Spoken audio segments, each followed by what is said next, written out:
Welcome to ASPN academy. இது GK video.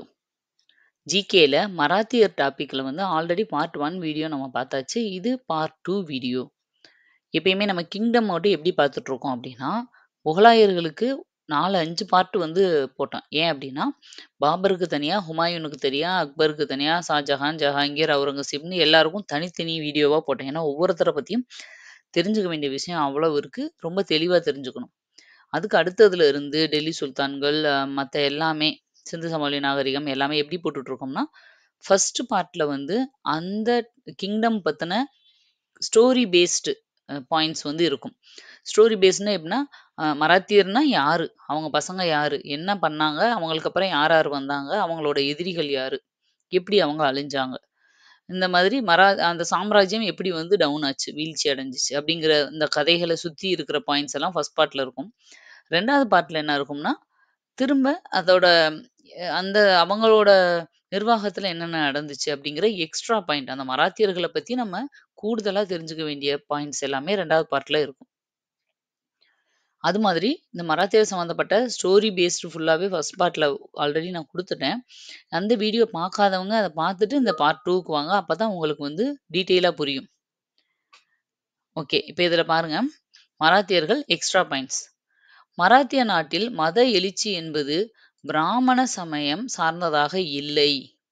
அமைப்புகள், சடங்குகள், வகுப்பு வேறுபாடுகள் ஆகியவற்றுக்கு எதிரான தனது போராட்டத்தை பொறுத்த அளவில் வழக்கத்தில் உள்ள கொள்கைக்கு மாறானதாக அது அமைந்தது. துறவிகள் பெரும்பாலும் பிராமண வகுப்பை சாராமல் சமூகத்தின் அடிநிலை சேர்ந்தவர்களாக இருந்தனர். இந்த வார்த்தையெல்லாம் அதாவது மராத்திய காலத்துல எப்படி இருந்துச்சு அப்படிங்கிற இந்த டிஸ்கிரிப்ஷன் யாரு குடுத்தாங்க அப்படின்னா, எம்.ஜி. ரானடே அப்படிங்கிறவர். நீதிபதி ரானடேன்னு சொல்லுவோம். இவர் ஒரு ஜஸ்டிஸ் எம்.ஜி. ரானடே. ஓகேவா? எம்.ஜி. ரானடேயோட ஃபுல் ஃபார்ம் என்ன அப்படின்னா, மகாதேவ் கோவிந்த் ரானடே. அததான் எம்.ஜி. ரானடேன்னு சொல்லுவாங்க. ஆப்ஷன்ல எப்படி இருக்கோ அதுக்கு ஏத்தாப்ப. அதாவது மராத்திய வம்சத்த பத்தி, மராத்தியர் ஆட்சிய பத்தி எம்.ஜி. ரானடே சொன்ன ஒரு கொட்டேஷன் தான் இது. இது புக்ல குடுத்துருக்காங்க. மோஸ்ட்லி இந்த பாயிண்ட்ஸ் எல்லாமே 11th நியூ புக்ல உங்களுக்கு கவர் ஆகும். பாருங்க. சிவாஜி. சிவாஜி வந்து சாஜி போன்ஸ்லே தான் அவரோட அப்பா. அவங்க அப்பா வந்து தாய் வழியில தேவகிரியை ஆண்ட யாதவ மன்னர்களோட வழித்தோன்றலா இருந்தாரு. அதே மாதிரி தந்தை வழியிலன்னு பார்த்தா மேவார் சிசோடியாக்கள்னு சொல்லுவாங்க. அந்த சிசோடியாக்களோட வழித்தோன்றலா இருந்திருக்காரு. தாய் வழியில தேவகிரியை ஆண்ட யாதவ மன்னர். 2மே நல்ல ஒரு பரம்பரையில தான் வந்திருக்காரு. எப்படி நம்ம பாபருக்கு பார்த்திருப்போம். பாபரோட அம்மா, அப்பா 2 பேருமே செங்கிஸ்கான், மங்கோலியர் அந்த வம்சத்துல சேர்ந்தவங்களா இருப்பாங்க. அதனால தான் அவர் போர் திறமையில பயங்கரமா இருந்தாரு. அதே மாதிரி தான் சிவாஜியோட அப்பா வந்து அம் 2 ஜெனரேஷன் 2 விதமான வழித்தோன்றல்கள்ல இருந்து வந்தவரு. அகமது ஷாவின் அடிமையான மாலிக் அம்பர் என்பவரின் கீழ் சாஜி போன்ஸ்லே சேவை புரிந்தார். ஃபர்ஸ்ட் அகமது ஷான்னு சொல்லி ஒரு நம்ம பார்த்திருப்போம் முகலாய மன்னர். அந்த முகலாய மன்னருக்கு கீழ இருந்த மாலிக் அம்பர் அப்படிங்கிற ஒருத்தர்கிட்ட இவர் வேலை பார்த்துட்டு இருந்திருக்காரு. யாரு? சிவாஜியோட அப்பா. அவர்கிட்ட இருந்து மாறி தான் பீஜப்பூர் சுல்தான் கிட்ட வேலைக்கு வருவார். ஓகேவா? நம்ம இதுக்கு முன்னாடி படிக்கும்போது படிச்சிருப்போம். பீஜப்பூர் சுல்தான் கிட்ட வேலை பார்த்துட்டு இருந்தவர் தான் சாஜி போன்ஸ்லேன்னு. அதுக்கு முன்னாடி அவர் அகமது ஷாவோட அடிமையான மாலிக் அம்பர் கிட்ட வந்து வேலை பார்த்திருக்காரு. இப்போ இந்த பீஜப்பூர் சுல்தான் கிட்ட வந்த உடனே தான் அவரோட பையன் யாரு? சிவாஜி வந்து யாரோட பையன்? சாஜி போன்ஸ்லே பையன். இது பீஜப்பூர் சுல்தானுக்கு பிடிக்காது. இவன் என்ன திடீர்னு வந்து பெரிய ஆளு ஆகிட்டு இருக்கான் அப்படின்ற மாதிரி. அப்ப என்னன்னா, பீஜப்பூர் சுல்தான் வந்து சாஜி போன்ஸ்லேவ வச்சு சிவாஜி கூட ஒப்பந்தம் போடுவார். அதாவது உங்க அப்பா வந்து அவர்கிட்ட வேலை பார்க்கறதுனால இவர் பிளாக்மெயில் மாதிரி பண்ணுவார் சிவாஜிய. நீ வந்து எந்த இதுவும் இந்த மாதிரி கோட்டைகள பிடிக்கிறது, எங்க ஏரியாக்கள்ல வந்து அட்டாக் பண்றது, இந்த மாதிரி விஷயங்கள்லாம் நீ செய்யக்கூடாது அப்படின்னு சொல்லி ஒரு உடன்படிக்கை போடுவாரு. அது பேர் தான் முராத் உடன்படிக்கை.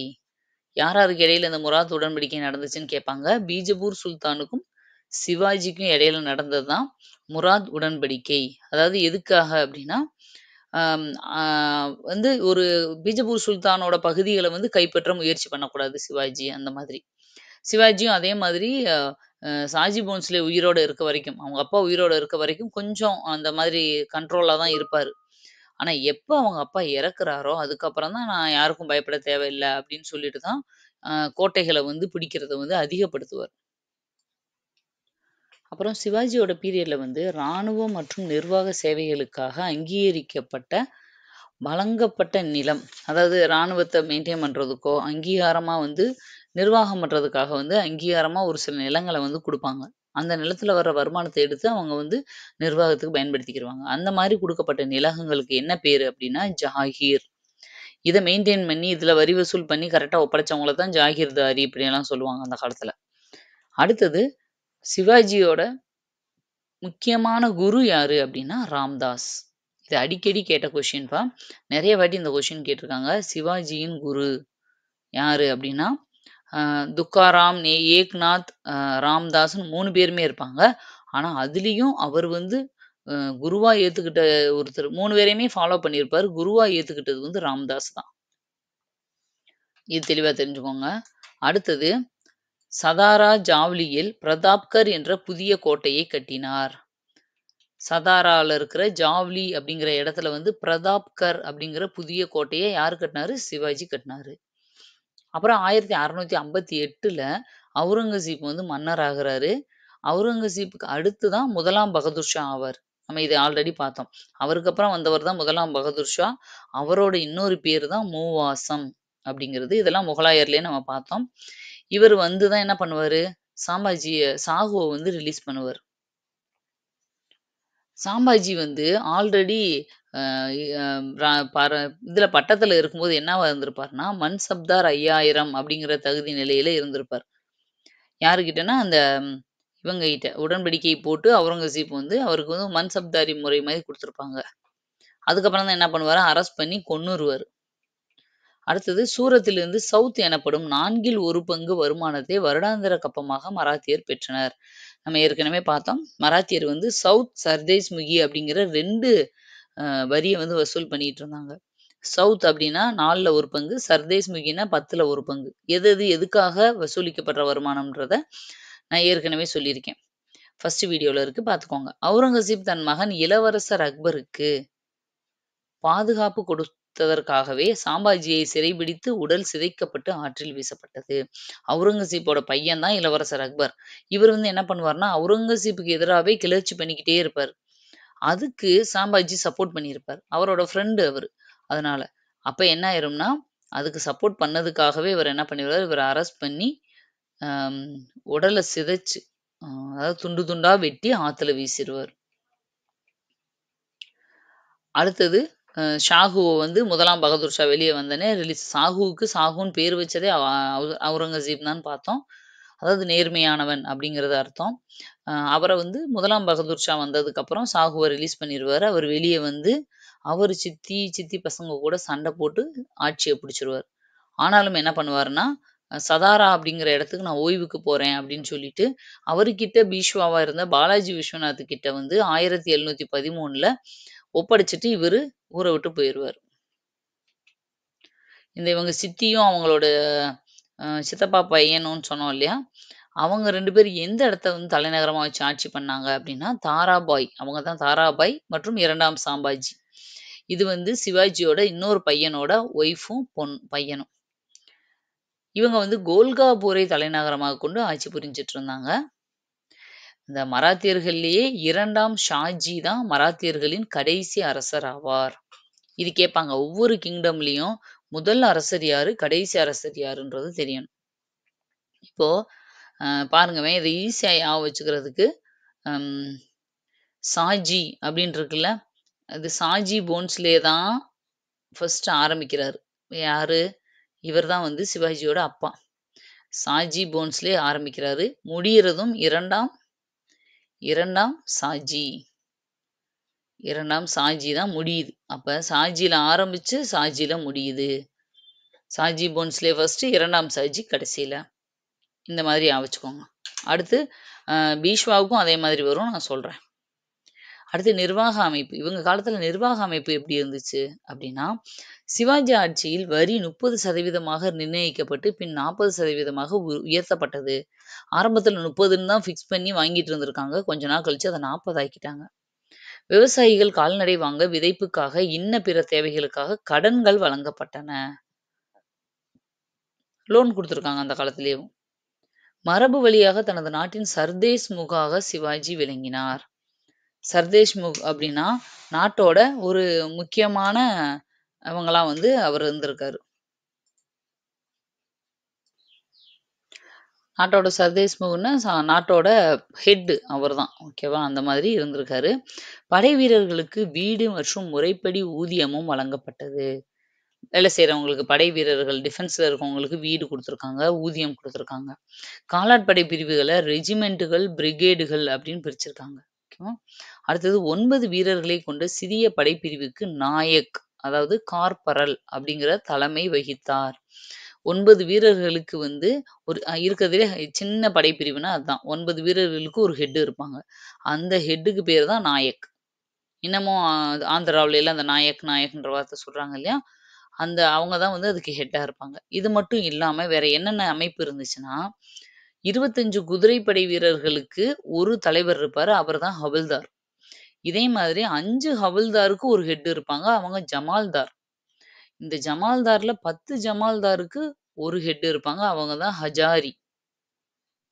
ஓகேவா? அந்த ஹஜாரிக்கும் மேல குதிரைப்படையில தலைமை தளபதியா இருந்தவர் தான் சாரி நௌபத் அப்படிங்கிறவங்க. இதெல்லாம் வந்து அமைப்பு. ஒருத்தருக்கு மேல ஒருத்தர். அதுக்கு மேல் பதவியில, அதுக்கு மேல பதவியில இருந்தவங்கன்னு சொல்லி. பாருங்க ஹவில்தார், அப்புறம் அதுக்கு மேல ஜமால்தார், அதுக்கு மேல ஹஜாரி, அதுக்கு மேல தலைமை தளபதின்னு சொல்லலாம். இல்ல நாரி சௌபத் அப்படின்னு சொல்லலாம். நாரி சௌபத்னா என்னன்னா, குதிரைப்படையில இருக்கிற தலைமை தளபதி. இந்த மாதிரி தான் நிர்வாக அமைப்பு வந்து பிரிக்கப்பட்டிருந்துச்சு. அடுத்தது பர்கீர்கள். பர்கீர்கள்னா என்ன அப்படின்னா, அரசு மூலமாக குதிரைகள் வழங்கப்பட்ட வீரர்கள். கவர்மெண்ட்டே அவங்க கிட்ட ஒரு குறிப்பிட்ட இப்ப நம்ம சாம்பாஜிக்கெல்லாம் மன்சப்தாரி 5000ன்னு குடுத்துருந்தாங்க இல்லையா? அப்படின்னா என்னன்னா, அவருக்கு கீழ 5000 குதிரைகள் வந்து குடுத்து நிர்வாகம் பண்ண சொல்லியிருப்பாங்க. இன்னொரு டைப் என்ன அப்படின்னா, ஷைலேதார்கள். ஷைலேதார்கள்னா, தாங்களாகவே குதிரைகளை ஏற்பாடு செய்து கூலிக்கு வேலை செய்யும் வீரர்கள். அவங்களே குதிரை வச்சிருப்பாங்க. அவங்களோட குதிரைய வந்து கூலிக்கு போய் அவங்கட்ட வந்து அவங்க குதிரை, இவங்க 2 பேருமே போய் கூலிக்கு வேலை செய்வாங்க. ஓகேவா? இந்த இப்போ கா கால் டாக்ஸிலாம் இருக்குல்ல, சொந்தமா ஆ வந்து அதாவது கவர்மெண்ட்டே வந்து வண்டிய குடுத்து இப்போ ஒரு ஓனர் வந்து பெருசு மொத்தமா ஒரு கால் டாக்ஸி சென்டர் ஆரம்பிக்கிறாருன்னு வச்சுக்கோங்க. 50 காருன்னு வாங்கி டிரைவர்கள போட்டு கார குடுத்து நீங்க ஓட்டுங்க அப்படின்னு சொல்றது ஒரு வகை. இன்னொன்னு வந்து இந்த ஓலா அ இதுலலாம் இருக்கு இல்லையா? ரேப்பிடோல எல்லாம் எப்படி அவரவர சொந்த காருகள அதில போய் கனெக்ட் பண்ணி, அது மூலமா அவங்க வந்து வருமானத்த ஷேர் பண்ணிக்கிருவாங்க. இந்த மாதிரி தான் அந்த காலத்திலேயே இருந்திருக்கு. இது இப்ப காரு, அந்த காலத்தில குதிரை. ஓகேவா? அதுக்கு பேரு தான் பர்கிர்கள், ஷைலேதார்கள் அப்படின்னு 2 பேர் இருந்திருக்காங்க. அடுத்து கிராமங்கள்ல வந்து அதே மாரி குப்தர்கள் நம்ம படிக்கும்போது படிப்போம். சிரேஷ்டி, சார்தவாகர்கள் அப்படின்னு படிப்போம். ஒரே இடத்துல விவசாயம் பண்றவங்க, வணிகம் பண்றவங்க, ஊர் ஊரா போய் வணிகம் பண்றவங்க. அந்த பேரும், இந்த பேரும் கொஞ்சம் ஒரே மாதிரி இருக்கும். கன்ஃப்யூஸ் ஆயிக்கிறாதீங்க. இது பர்கீர்கள், சைலேதார்கள். அது சிரேஷ்டி, சார்தவாகர்கள். ஓகே. கிராமங்களில் பஞ்சாயத்து நடைமுறை இருந்தது. அந்த காலத்திலேயே சிவாஜி காலத்திலேயே பஞ்சாயத்து முறையெல்லாம் இருந்திருக்கு. ஹாஜிர் மஜ்லிம் அப்படிங்கிறது தான் இறுதி மேல்முறையீட்டு நீதிமன்றமா இருந்திருக்கு. அப்படின்னா என்னன்னா, ஹையஸ்ட் சுப்ரீம் கோர்ட். அவரோட காலத்துல அவர் இதுல வந்து இதுதான் வந்து சுப்ரீம் கோர்ட்டா இருந்திருக்கு. இதுக்கு மேல வந்து தீர்ப்பே கிடையாது. சுப்ரீம் கோர்ட்டா இருந்தது வந்து இறுதி மேல்முறையீடு. இதுக்கு மேல மேல்முறையீடு எங்கேயும் போக முடியாது. இது வந்து ஒரு வாட்டி கேட்டுருக்காங்க எக்ஸாம்ல. ஓகேவா? இது ஒரு முக்கியமான பாயிண்ட். அடுத்தது இந்த சிவாஜி அப்படின்னு பார்த்தாலே மராத்தியர்ன்னு பார்த்தாலே பேஷ்வாக்களோட ஆட்சி ரொம்ப முக்கியம். ஏன்னா, அவங்களுக்கு அப்புறம் அவங்க தான் ரொம்ப நாள் ஆட்சி பண்ணிட்டு இருந்தாங்க. பேஷ்வா ஆட்சின்னு பார்த்தா 1731ல வார்னா ஒப்பந்தத்தின் மூலமா பாலாஜி பாஜிராவ் வந்து ஆட்சிய பிடிக்கிறாரு. ஆட்சின்னா ஷாஹு தான் குடுத்துட்டு போறாரு. அம் இவர வந்து நானா சாஹிப் அப்படின்னு சொல்றாங்க. 1760ல இவர் வந்து ஒரு உத்கிர் போர் அப்படிங்கிற ஒரு போர்ல ஈடுபட்டார். அவ்வளோதான் இவர பத்தி தெரிஞ்சுக்க வேண்டியது. அப்புறம் புதனத்தை அம் எ 1741லேருந்து 48 வரைக்கும் 6 தாக்குதல் முயற்சிகளுக்கு பிறகு மராத்தியர் தங்கள் ஆள்கையின் கீழ் கொண்டு வந்தனர். ரஜபுதனம் அப்படிங்கிற இடத்த 6 தடவ ட்ரை பண்ணி, அப்புறம் கடைசியா தான் வந்து கண்ட்ரோலுக்கு கொண்டு வந்திருக்காங்க. பானிபட் போர்ல கிட்டத்தட்ட 28,000 பேர் கொல்லப்பட்டனர். 3ஆம் பானிபட் போர் இவங்க இவங்க 2 பேருக்கு இடையில தான அகமது ஷா அப்தாலிக்கும், அம் மராத்தியருக்கு இடையில தானே நடந்துச்சு. அந்த இதுல கிட்டத்தட்ட மராத்தியர்கள் தோத்து போயிட்டாங்க. ஆனா 28,000 பேர் வேற அதுல இறந்து போயிருக்காங்க. இந்த பேஷ்வாக்கள்லயே கடைசி அரசர் 2ஆம் பாஜிராவ். பாருங்க, நான் சொன்னேன் இல்லையா? சாஞ்சி மாரி பாலாஜி பாஜிராவ் தான் ஃபர்ஸ்ட் ஆள். அதே மாரி கடைசி ஆளும் 2ஆம் பாஜிராவ் தான். நம்ம எப்படி சாஜி, சாஜி சொன்னோமோ, அதே மாதிரி இங்க பாஜி, பாஜி அப்படின்னு ஞாபகம் வச்சுக்கோங்க. அங்க வந்து சாஜி போன்ஸ்லே 2ஆம் சாஜி. இங்க பாலாஜி பாஜிராவ் 2ஆம் பாஜி. புரியுதா? அப்ப இது மறக்கவே மறக்காது நம்மளுக்கு. அடுத்து ஆங்கிலேய மராத்தா போர்கள் நடந்துச்சு இல்லையா? அதுல அ ஃபர்ஸ்ட் வார் எப்ப நடந்துச்சுன்னா, 1775லேருந்து 1782 வரைக்கும். செகண்ட் வார் வந்து 1803லேருந்து 1806 வரைக்கும். தேர்ட் வார் வந்து 1817லேருந்து 1819 வரைக்கும். செகண்ட் வேர்ல்டு வார்ல 2ஆம் பாஜிராவ் மீது வெல்லஸ்லி பிரபு துணைப்படை திட்டத்தை திணித்தார். அந்த காலத்துல வந்து வெல்லஸ்லி பிரபு வந்து துணைப்படை திட்டம்னு ஒண்ணு கொண்டு வந்தாரு. அதுல என்னன்னா, அம் ராஜாக்கள் வந்து இப்ப பிரிட்டிஷ்காரங்க இருக்காங்கல்ல, அவங்க குடுக்குற ஒரு படையவே குடுத்துருவாங்க. அவங்க கையில ஒரு சின்ன படைய பிரிச்சு குடுத்து, குதிரைகள், ஆளுகள் எல்லாம். இவங்க வந்து அ நார்மலா இருக்கிற சிற்றரசர்கள் அவங்களோட படையோட சேர்த்து அதையும் பராமரிப்பு பண்ணி, அவங்க கேட்கும்போது அவங்க கிட்ட குடுக்கணும். ஓகேவா? அது வந்து கம்பல் பண்ணி, ஃபோர்ஸ் பண்ணி தான் எல்லா ராஜாக்கள் மேலயும் திணிச்சாங்க. அது மாதிரி தான் இந்த கடைசி பீஷ்வாவான 2ஆம் பாஜிராவ் மேலயும் இந்த வெல்லஸ்லி பிரபு வந்து துணைப்படை திட்டத்த திணிக்கிறாரு. அதுக்கப்புறம் கொஞ்ச நாள்லயே 2ஆம் பாஜிராவ் வந்து 1851ல இறந்து போயிர்றாரு. பெரிய மாகாணங்கள சர் சுபாஸ்தார்கள் அப்படின்னும், அதுக்கு கீழ இருந்த மண்டலங்கள சுபாக்கள், பிராந்துகள் அப்படின்னும் சொல்றாங்க. பிராந்தியம்னாலே மாநிலங்கள் நம்ம சொன்னோம் இல்லையா? அது மாதிரி. மம்லத்கார், காமவிஸ்தார் அப்படிங்கிற 2 பேர் யாருன்னா, இந்த கொஸ்டின் ஒரு வாட்டி கேட்டிருந்தாங்க. மம்லத்கார்னா யாரு? காமவிஸ்தார்னா யாரு? அப்படின்னா, வரி வசூலிப்பவர்கள். வரி வசூலிக்கிறவங்கள தான் இந்த பேர் சொல்லி அழைப்பாங்க. மாவட்டங்களில் பேஷ்வாக்களின் பிரதிநிதிகளா இருப்பாங்க. பேஷ்வாக்கள் பெரிய இதா இருப்பாங்க, ஹெட் மாரி. அவங்களுக்கு கீழ பிரதிநிதியா இருந்து வரிய வசூல் பண்ணி குடுக்குறவங்க தான் இந்த மம்லத்கர், காமவிஸ்தார். இதே வரி வசூல் பண்றவங்க முகலாயர்கள் காலத்துல வேற பேர்ல இருந்திருப்பாங்க. டெல்லி சுல்தான்கள் காலத்துல வேற பேர்ல இருந்திருப்பாங்க. ஓகேவா? எல்லா காலத்திலயும் வரி வசூல் பண்ணவங்க இருந்தாங்க. ஆனா ஒவ்வொரு எல்லாருக்கும் அதே பேர் தானான்னா இல்ல. அவங்க காலத்துல வேற பேரு, அவங்க காலத்துல வேற பேரு. அந்த மாதிரி. அப்புறம் ரசத் அப்படிங்கிற முன்பணம் வசூலிக்கப்படும். முன்பணமாக வசூலிக்கப்படுற பணத்துக்கு பேரு தான் ரசத். இப்ப நம்ம முன்னாடியே அட்வான்ஸா வாங்குறோம் இல்லையா? வீட்டு வாடகைக்கு அட்வான்ஸ் வாங்குறோம். நிலங்களுக்கு அம் குத்தகைக்கு, லீஸுக்கு விடும்போது அட்வான்ஸ் வாங்குறோம். இந்த மாதிரி முன்பணமா வாங்குறதுக்கு பேரு சிவாஜி பீரியட்ல மராத்தியர் பீரியட்ல ரசத் அப்படின்னு பேரு. பட்டேல் அப்படிங்கிறவரு தலைமை கிராம அதிகாரியா இருந்தாரு. அவருக்கு கீழ இருந்தவர் தான் குல்கர்னி. பட்டேலுக்கு கீழ இருந்தவர் தான் குல்கர்னி. இவர குல்கர்னின்னு சொல்லலாம், கணக்காளர்ன்னு சொல்லலாம், ஆவண காப்பாளர்ன்னு சொல்லலாம். ஏதோ ஒண்ணு. இதுக்கு கீழ அக்கவுண்ட்ஸ் எல்லாம் மெயின்டெயின் பண்ணிட்டு இருந்த ஒருத்தவர் தான் குல்கர்னி. பட்டேலுக்கு கீழ. நில வருவாய் தான் முக்கிய வருவாயா இருந்துச்சு. பொதுவாவே அந்த காலத்துல எல்லாத்துக்கும், எல்லா ராஜாக்களுக்கும் நில வருவாய் தான் முக்கிய வரி. சவுத் அப்படிங்கிற வரி வந்து எப்படி பிரிச்சிருந்தாங்க? 4ல 1 பங்கு வரியா பிரிச்சிருந்தாங்க இல்லையா? சவுத் வரிய. அத வந்து அதிலயும் உள்ள டிவிஷன் எப்படி இருந்துச்சுன்னா, ஆட்சியாளர்களுக்கு 25%, ராணுவ தளபதிகளுக்கு 66%, பண்டிட் சச்சீவ் அதாவது பெரிய பெரிய அந்த பண்டிட்டுகள் ப படிச்சவங்கன்னு சொல்லுவோம் இல்லையா? அந்த கல்வியாளர்களுக்கு ஒரு 6%, வரி வசூல் செய்றவங்களுக்கு 3%. இந்த மாதிரி தான் அந்த காசுல வர்ற 4ல 1 பங்க பிரிச்சு குடுத்துருக்காங்க. வரி செலுத்துபவரின் 1 வருட வருமானத்துக்கு சமமான வரியாக குர்ஜா பட்டி அல்லது தஸ்தி பட்டி வசூலிக்கப்பட்டது. அதாவது ஒரு ஹோல் 1 இயருக்கு இப்போ மொத்தமா டோல்கேட்ல அப்பப்ப டிக்கெட் எடுக்கிறது ஒண்ணு. மொத்தமா பாஸ் வாங்கி வச்சுக்கிறோம் இல்லையா? அது மாதிரி ஒரு ஒரு மொத்த வருடத்துக்கு வந்து வரியா வந்து கட்டிருவாங்க. அப்படி இயர் எண்டுல மொத்தமா 1 வருஷத்துக்கு கட்டுற வரிக்கு பேரு குர்ஜா பட்டி, இல்ல தஸ்தி பட்டி அப்படின்ற பேர்ல வசூல் பண்ணியிருக்காங்க. பணப்பத்திரங்களின் மீது 25% கட்டணம் வசூலிக்கப்பட்டது. இப்பயும் நம்ம டாக்குமெண்ட் ரெஜிஸ்ட்ரேஷன் ஃபீஸ் கட்டுறோம் இல்லையா? அந்த காலத்திலயும் இருந்திருக்கு. அதுக்கு 25% வந்து வசூல் பண்ணியிருக்காங்க. மகர்கர்கள் அப்படிங்கிற கிராம காவலர்கள் இருந்தாங்க. மகர்கர்கள் அப்படிங்கிறவங்க யாரு அப்படின்னா, கிராம காவலர்கள். இதே மாதிரி இன்னொரு இதே ப்ரொனன்சியேஷன்ல ஒண்ணு பார்த்திருப்போம். உங்களுக்கு இப்ப இத படிச்ச உடனே அது ஞாபகம் வரணும். மெகர்கர். மெகர்கர்ன்னு என்ன படிச்சோம்? இதுக்கு முன்னாடி சிந்து சமவெளி நாகரிகத்துல. சிந்து சமவெளியின் முன்னோடி. சிந்து சமவெளி நாகரிகத்தின் முன்னோடின்னு படிச்சோம்ல? அதுதான் மெகர்கர். ஆனா இது அப்படி கிடையாது. இது மகர்கர். மகர்கள் அப்படின்னா கிராம காவலர்கள் அப்படின்னு அர்த்தம். நெக்ஸ்ட் நீதித்துறை எப்படி இருந்துச்சு இவங்க காலத்துல அப்படின்னு பார்த்தா, நீதித்துறை முறைப்படுத்தப்பட்டதாக இல்லை. ரொம்ப ப்ராப்பரா பாருங்க மராத்தியர்ன்னு எடுத்துக்கிட்டாலே அவங்க போர் முறையும் முறையா பண்ணல.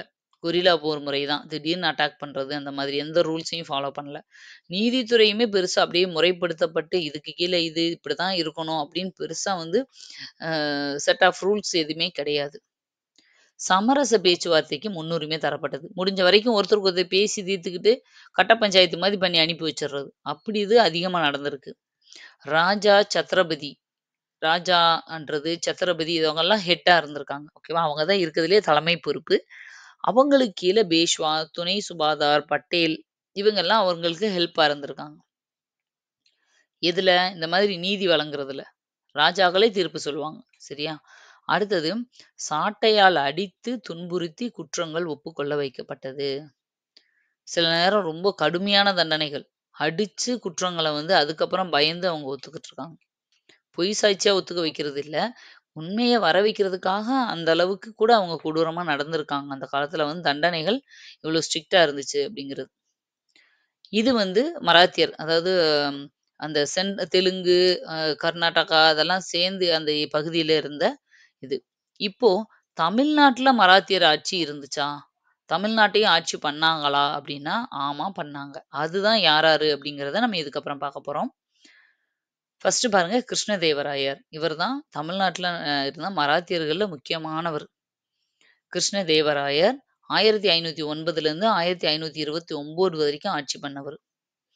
நாயங்கரா எப்படி வேணா சொல்லலாம். நாயங்கரா அப்படிங்கிற அமைப்ப உருவாக்குனவரே கிருஷ்ணதேவராயர் தான்.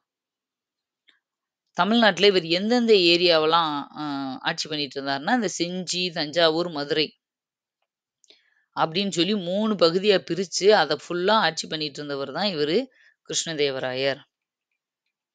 அது மாதிரி இந்த நாயங்கரான்றது அமைப்புல துணைத் தலைவர்களா பாளையக்காரர்கள அறிவிச்சார். நம்மளுக்கு தெரியும். பாளையக்காரர் முறை எப்போ வந்துச்சு? யாரு வந்து முதல்ல தமிழ்நாட்டுல பாளையக்காரர் முறைய அறிமுகப்படுத்துனாங்க? 1529ல யார் அறிமுகப்படுத்தியிருக்காங்க? நம்ம படிச்சிருப்போம் ஆல்ரெடி. ஓகேவா? நீங்க படிச்சிருந்தீங்கன்னா, இந்த பாளையக்கார முறைய தமிழ்நாட்டுல யார் அறிமுகப்படுத்துனாங்க? அப்படிங்கிறத கீழ கமெண்ட்ல சொல்லுங்க. அவரோட அமைச்சரோட ஹெல்ப்போட அவர் அறிமுகப்படுத்தியிருப்பாரு. அந்த அமைச்சர் பேரும் முக்கியம். ஓகேவா? அதையும் சேர்த்து தான் நம்ம படிக்கணும். அந்த 2யும் நீங்க கீழ கமெண்ட்ல சொல்லுங்க. அடுத்தது தஞ்சாவூர்ல ஃபர்ஸ்ட் சோழ சாம்ராஜ்யம் முதல்ல தஞ்சாவூர் ஆட்சி பண்ணது வந்து சோழர்கள். அதுக்கு அடுத்து வந்தவங்க பாண்டியர்கள். கடைசியா வந்து தஞ்சாவூர் பகுதி ஆட்சி பண்ணது நாயக்கர்கள். இது கிருஷ்ணதேவராயர். அடுத்தது பாருங்க ராஜா தேசிங்கு. ஓகேவா? ஸ்வரூப் சிங் அப்படிங்கிறவர் தான் ராஜா தேசிங்கோட அப்பா. 1714ல இந்த ஸ்வரூப் சிங் இறந்து போயிடுறாரு. அவரோட பையன் தான் ராஜா தேசிங். தேசிங்கு ராஜான்னு நம்ம சொல்லுவோம் அடிக்கடி. ஆனா ஆக்சுவலா அவரோட ஒரிஜினல் நேம் வந்து தேஜ் சிங். அத வந்து தேஜ் சிங்கிறது சொல்லி தேசிங்குன்னு வந்துருச்சு. ஓகேவா? 2 பேரும் ஒண்ணுதான். இவர் வந்து செஞ்சி கோட்டையோட ஆளுநரா இருந்தாரு. செஞ்சி கோட்டையோட ஆளுநரா இருந்தாரு. அப்புறம் ராஜாவாயிட்டாரு அவங்க அப்பா இறந்ததுக்கு அப்புறம். கொஞ்சம் வயசுலயே ராஜாவானவர் தான் இந்த தேஜ் சிங். இவர் வந்து முகலாய மன்னர் நவாப் சதத் உல்லா கான் அப்படிங்கிறவருக்கு கப்பம் கட்ட மறுத்து நடந்த சண்டையில் 22 வயதே ஆன ராஜா தேசிங்கு கொல்லப்பட்டார். இள வயதே ஆன மனைவியும் உடன்கட்டை ஏறினார். பாருங்க ரொம்ப திறமையான ஒரு ராஜா தான். வயசு ரொம்ப கம்மி. ஆனா என்னன்னா, எப்படி கட்டபொம்மன் வந்து கப்பம் கட்ட மறுத்த மாதிரி, இவரு கட்ட மாட்டேன்னு சொன்ன ஒரே காரணத்துக்காக, இவர வந்து கொன்னுடுறாங்க. இவருக்கே 22 வயசு தான். அப்ப மனைவி இன்னும் சின்ன வயசு தானே இருந்திருக்கும். அவங்களும் என்ன பண்ணிடுறாங்கன்னா, ராஜா இறந்த உடனே உடன்கட்டை ஏறி இறந்துடுறாங்க. அடுத்தது இரண்டாம் சரபோஜி. இவர் தான் வந்து தமிழ்நாட்டுல மராத்தியரோட இதுல வந்து ரொம்ப சிறப்பானவரு. பாருங்க, தலைசிறந்த மன்னர் இரண்டாம் சரபோஜி. ஜெர்மானிய சமய பரப்பு குழுவை சேர்ந்த ஃப்ரெட்ரிக் ஸ்வார்ட்ஸ் மூலம் கல்வி பயின்றவர். ஓகேவா? ஜெர்மன்ல இருந்து வந்த ஒரு சமய பரப்பு குழு. அதாவது கொஞ்சம் இந்த கிறிஸ்டியானிட்டிய போதிப்பாங்கல்ல, அந்த மாதிரி இதுல வந்து சபையில மாதிரி சேர்ந்து, இவர் வந்து கல்வி கத்திருக்காரு. அனைத்து துறைகளை சார்ந்த புத்தகங்களை கொண்ட மிக பிரபலமான நூலகத்தை வைத்திருந்தார். இன்னமும் தஞ்சாவூர்ல இருக்கிற சரஸ்வதி மஹால புதுப்பிச்சு, அத இவ்ளோ ஃபேமஸ் ஆக்குனவரே இவர்தான். 2ஆம் சரபோஜி தான். இவரு தான் உருவாக்குனாருன்னு சொல்லல. ஓகேவா? அது ஆல்ரெடி இருந்துச்சு. ரொம்ப வருஷத்துக்கு முன்னாடியே. இவரு வந்து அத அ மேம்படுத்தினார். தஞ்சை சரஸ்வதி மஹால. அங்க இவரு மட்டுமே தனியா இவருக்குன்னேவும் இவரோட அரண்மனையில ஒரு எல்லா டிபார்ட்மெண்ட் சேர்ந்த புக்கையும் வச்சு ஒரு பெரிய லைப்ரரியே மெயின்டெயின் பண்ணியிருந்திருக்காரு. மராத்தி, சமஸ்கிருத மொழிகளுக்கான முதல் அச்சகத்தை நிறுவினார். மராத்தி மொழி, சமஸ்கிருத மொழி 2க்கும் ஃபர்ஸ்ட் பிரிண்டிங் பிரஸ்ஸ வந்து உருவாக்கியிருக்காரு. பாருங்க, சரஸ்வதி மஹால் நூலகத்தை மேம்படுத்தினார். நாயக்க மன்னர்களால் கட்டப்பட்டது தான் இந்த சரஸ்வதி மஹால். இவர் கட்டல. அத நல்லா தெளிவா தெரிஞ்சுக்கோங்க. இவர் அத வந்து மேம்படுத்தினார். பல ஆவணங்கள் வந்து மோடி எழுத்து வடிவில் இன்னமும் அங்க தான் இருக்கு. அதே மாதிரி நம்ம இந்தியாவுல இருக்கிற இந்த இது இருக்கு இல்லையா? ஓலை சுவடிகள் எல்லாமே இந்த தஞ்சை சரஸ்வதி மஹால் நூலகத்துல தான் பாதுகாக்கப்பட்டிருக்கு.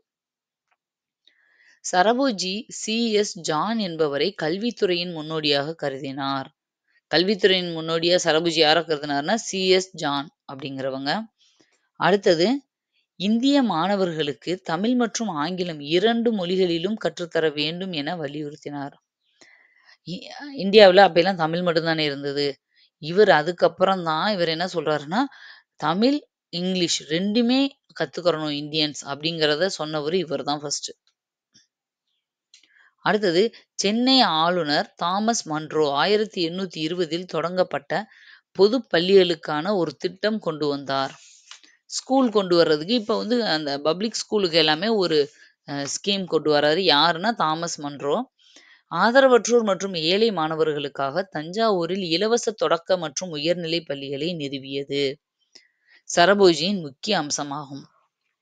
ஆதரவற்றோருக்கு, ஏழை மாணவர்களுக்காகவும் ஃப்ரீ ஸ்கூல், ஃப்ரீயா primary school, higher secondary school எல்லாத்தையுமே சரபோஜி மன்னர் அவர் காலத்துல ஆரம்பிச்சிருக்காரு. இந்த மன்றோ இருக்காங்க இல்லையா? அவங்க வந்து ஹெட்டுன்னு போது என்ன பண்ணுவாங்கன்னா, நெறைய சர்வே எடுப்பாங்க இல்லையா? அந்த மாதிரி மன்றோ கல்வி கணக்கெடுப்பின்படி 1823ல தஞ்சாவூர்ல மட்டும் மொத்தம் இருந்த பள்ளிகள் வந்து 44. அதுல அரசவை மூலமாக கவர்மெண்ட் எய்டட் ஸ்கூல்ன்னு சொல்லுவோம் இல்லையா? அது மாதிரி அந்த காலத்துல அரசவை ரா மன் அ அரண்மனை மூலமா ராஜாக்கள் தான் வந்து அத மெயின்டெயின் பண்ணுவாங்க. இப்படி அரசவை மூலமா 21 பள்ளிகளும், சமய பரப்பாளர்கள் இந்த மாதிரி ஒவ்வொரு சமயத்த சேர்ந்தவங்களும் தனியா வப்பாங்க இல்லையா? காலேஜ், ஸ்கூலு அப்படி 19 பள்ளிகள், ஆலய நிர்வாகம், கோயில் சார்பா 1 பள்ளி. ஆசிரியர் தாங்களாகவே இலவசமா 3 பள்ளி நடத்திட்டு இருந்திருக்காங்க. டீச்சர்ஸ் அவங்களோட சொந்த விருப்பத்துல 4, 5 பேர் சேர்ந்து, அங்க கல்வி அறிவு இல்லாத இடங்கள்ல ஒரு ஸ்கூல் ஆரம்பிச்சு அளவா சொல்லிக் குடுத்துட்டு இருப்பாங்க இல்லையா? இது மாதிரி 3 ஸ்கூல். இப்படி மொத்தம் 44 ஸ்கூல் இருந்ததா சர்வேல இருக்கு. அடுத்தது நவவித்யா. நவவித்யான்னு சொல்லலாம். நவோதயான்னு சொல்லுவோம்ல இப்ப நம்ம. அதுதான் இது. அரசவை நடத்திய பள்ளிகளில் அறிமுகம் செய்யப்பட்ட ஒரு முறை. ஒரு கல்வி முறை. ஒரு எஜுகேஷன் டெக்னிக் பேரு தான் வந்து இந்த நவோதயா, நவவித்யா அப்படிங்கிறது. 1803ல முக்தாம்பாள் சத்திரம் அப்படிங்கிற மன்னரின் விருப்பமான ஒரு சத்திரத்த வந்து அவர் கட்டினாரு. இந்த சத்திரத்த கட்டினாரு. முக்தாம்பாள் சத்திரத்த கட்டினது யாருன்னு கேட்டா சரபோஜி மன்னர். 1803ல ரொம்ப மன்னருக்கு விருப்பமான சத்திரம். அடுத்தது தன்வந்திரி மஹால். இது ரொம்ப ரொம்ப முக்கியமான பயன். சரபோஜி மன்னர்ன்னு எடுத்துக்கிட்டாலே தஞ்சை சரஸ்வதி மஹால் ஃபர்ஸ்ட் ஞாபகம் வரணும். 2வது இந்த தன்வந்திரி மஹால் தான் ஞாபகம் வரணும். மருத்துவ ஆராய்ச்சி நிறுவனம். அதாவது மெடிக்கல் ரிசர்ச் பண்றதுக்காகவே ஒரு தனி மஹாலே கட்டி விட்டுருக்காரு. அங்க வந்து இந்த மாதிரி மெடிக்கல் ரிசர்ச் தான் நடக்கும்.